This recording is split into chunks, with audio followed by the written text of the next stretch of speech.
Hello friends, welcome to my channel D Rai astrology. जो लोग मेरे चैनल पर पहली बार आए हैं उनको मैं बताना चाहती हूँ कि अभी तक मैं अपने चैनल पर कुंडली के 12 भाव के कारक तत्व यानी कि सिग्निफिकेशंस बता चुकी हूँ। 9 ग्रहों के बारे में जानकारी दे चुकी हूँ और उन ग्रहों से के दृष्टि से क्या प्रभाव होते हैं इनको भी बता चुकी हूँ। तो अगर आप इंटरेस्टेड हैं तो मेरे चैनल पर पहले के वीडियोस को रेफर कर सकते हैं। आज का हमारा टॉपिक है, अगर पहले भाव का स्वामी 8वें में बैठा हो तो इसके क्या प्रभाव होते हैं, यानी कि फर्स्ट लॉर्ड इन 8th हाउस। तो देखिए, जब भी हम बोलते हैं कि प्रथम भाव का स्वामी 8वें में बैठा है तो इसका क्या अर्थ है। इसका मतलब है कि जो ग्रह आपके प्रथम भाव पर शासन करता है, नियंत्रण करता है या उसका स्वामित्व रखता है, वह कुंडली के 8वें भाव में बैठा है। तो क्या हम ये कह सकते हैं कि जिन जिन जातकों की कुंडली में पहला भाव का स्वामी लग्नेश अष्टम भाव में बैठा है उनको सभी को एक जैसे प्रभाव मिलेंगे? नहीं, अलग अलग जातकों को अलग अलग प्रभाव मिलेंगे, जो कि निर्भर करता है कि वह ग्रह कौन सा है, क्योंकि हर ग्रह की अपनी ही कैरेक्टरिस्टिक्स और प्रॉपर्टीज होती हैं। फिर चेक करना है कि वो किस राशि में है, ग्रह की जो स्थिति है वो बली है या निर्बली है। बली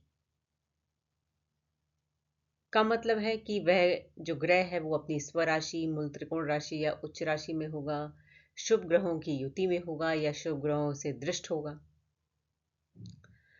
और निर्बली का मतलब वह अपनी नीच राशि में, शत्रु राशि में या शत्रु ग्रह के साथ या अशुभ ग्रह की दृष्टि पड़ रही होगी। अब यहाँ पर जो प्लैनेट की डिग्री भी बहुत इंपॉर्टेंट है। कई बार ऐसा होता है कि ग्रह अच्छी स्थिति में तो है, बट उसकी डिग्री जो है वो बाल्य अवस्था या एक वृद्ध अवस्था में है, जिसकी वजह से ग्रह शुभ होते हुए भी, शुभ स्थिति में होते हुए भी अच्छे प्रभाव देने में असमर्थ रहता है। तो जब हम बोलते हैं कि प्रथम भाव का स्वामी अष्टम में बैठा हो तो क्या प्रभाव होंगे, इसको समझने के लिए ये जरूरी है कि आपको फर्स्ट हाउस के कारक तत्व पता हो और 8th हाउस के भी कारक तत्व पता हो। तो प्रथम भाव क्या है? लग्न, यानी कि आप स्वयं, आपका शरीर, आपकी पर्सनैलिटी, व्यक्तित्व, आपका स्वभाव, आपका चरित्र, आपका विचार, आपका स्वास्थ्य, आपकी खुशी, प्रसिद्धि और जीवन के प्रारंभिक समय को प्रथम भाव दर्शाता है। अब अष्टम भाव के क्या कारक तत्व हैं? अष्टम भाव दिखाता है लॉन्जिविटी यानी कि आयु, मृत्यु का कारण, पेन, सफरिंग्स, ह्यूमिलिएशन, रुकावट, कॉन्फ्लिक्ट, एक्सीडेंट या सर्जरी या किसी सामान का चोरी हो जाना या लंबे समय तक चलने वाली हेल्थ इश्यूज। 8वें भाव को हम जानते हैं हाउस ऑफ ट्रांसफॉर्मेशन यानी कि परिवर्तन।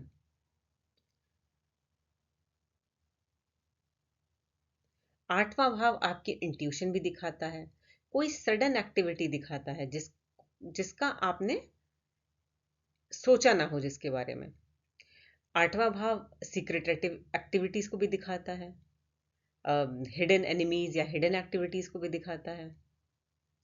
और सीक्रेट एक्टिविटी यानी कि जैसे कोई रिसर्च वर्क, एस्ट्रोलॉजी या ऑडिट, टैक्सेशन, इंश्योरेंस।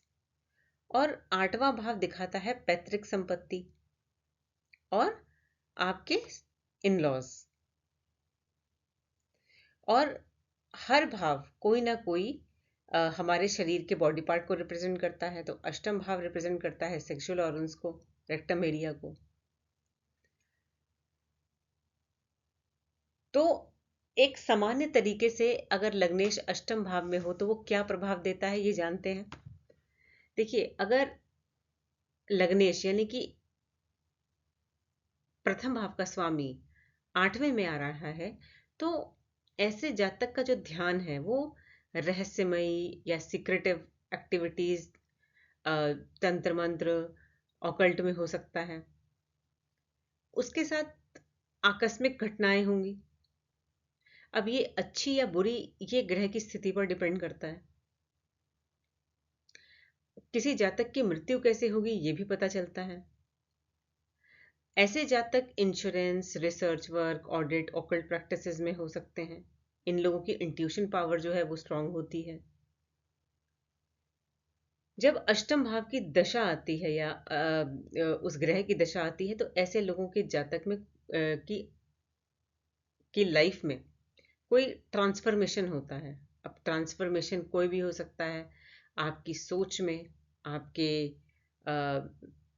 रहने के तरीके में, आपके करियर में, किसी भी तरीके का ट्रांसफॉर्मेशन हो सकता है। आप इस दौरान अकेले रहना भी पसंद कर सकते हैं। अब जैसे हमने अभी समझा कि 8th हाउस एक्सीडेंट है, सर्जरी है, तो अगर ग्रहों की स्थिति खराब हुई तो दशा के दौरान ऐसे जातक का कोई एक्सीडेंट, सर्जरी भी हो सकती है, या लंबे समय तक चलने वाली कोई क्रॉनिक डिजीज हो सकती है। दशा आने पर विदेश यात्रा का भी योग बन सकता है। और ऐसे जातकों को अपने ससुराल पक्ष से पैतृक संपत्ति भी प्राप्त होती है। लेकिन देखिए, अष्टम भाव जो है वो कुछ नेगेटिव एस्पेक्ट्स का भी है, जैसे बताया कि एक्सीडेंट, सर्जरी, क्रॉनिक।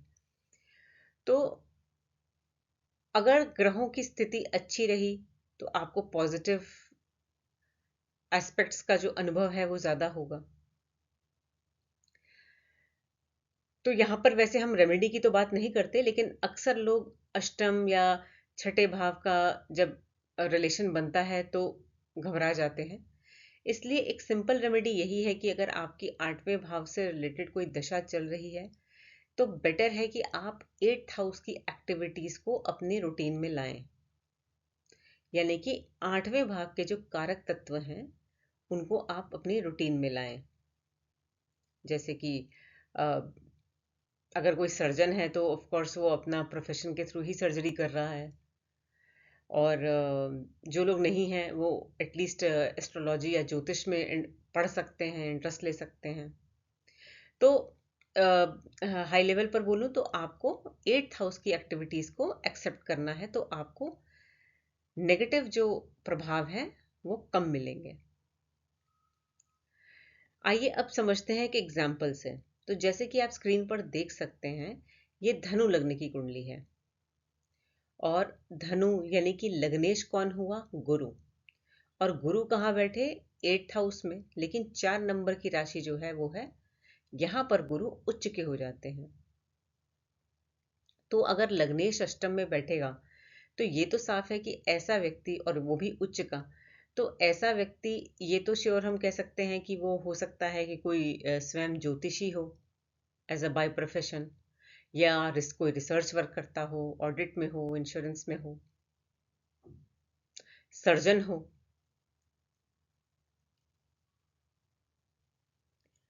ऐसे जातकों को विवाह के बाद पैतृक संपत्ति भी मिलती है इन लॉज से।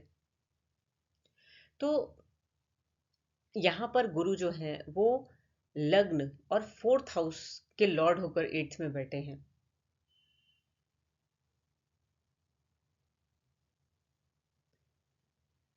तो ये तो थे पॉजिटिव पॉइंट। लेकिन देखिए, नेगेटिव पॉइंट्स में बोलें अगर, कि मान लीजिए किसी की कुंडली में लग्नेश अष्टम में बैठे हैं बट अशुभ स्थिति में बैठे हैं, तो ऐसे लोगों को कोई क्रॉनिक डिजीज लग सकता है। उनकी जिंदगी में ट्रांसफॉर्मेशंस आएंगे, बहुत उतार चढ़ाव आएंगे। जो इन लॉज की फैमिली है उससे अनबन रह सकती है। और अष्टम भाव जो है वो है पेन और सफरिंग्स का। तो ऐसे लोगों की जो लाइफ है वो, मतलब वो किसी ना किसी चीज को लेकर परेशान ही रहते हैं।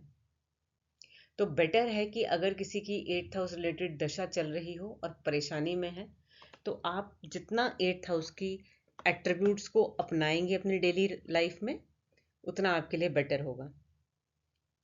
और अगर लग्न का लॉर्ड यानी कि फर्स्ट हाउस का लॉर्ड 8th में अशुभ स्थिति में है, तो ऐसे लोग बहुत बढ़ा चढ़ा कर बातें करते हैं, कई बार झूठ भी बोलते हैं, और धर्म में उनका विश्वास नहीं रहता। तो इस तरीके के एट्रीब्यूट्स देखे जाते हैं। तो आइए हम इसको एक और एग्जाम्पल से समझते हैं।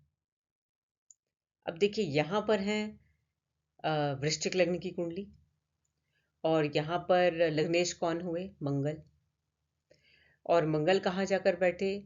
8th हाउस में। तो यहाँ पर हम देखेंगे कि मंगल बुध की राशि में है, और बुध उसकी शत्रु राशि है। तो यहाँ पर मंगल के जो है वो नेगेटिव प्रभाव ज्यादा मिलेंगे। अब देखिए, मंगल क्या है? खुद एक अग्रेसिव प्लैनेट है, हाई एनर्जी प्लैनेट है। और मंगल जब यहाँ पर शत्रु राशि में बैठकर कंफर्टेबल पोजीशन में नहीं है।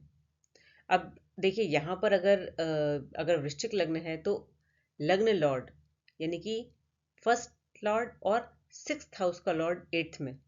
इसका मतलब 6th और 8th का रिलेशन, यानी कि जो ये जो स्थिति है, ये दिखाती है किसी एक्सीडेंट को, सर्जरी को,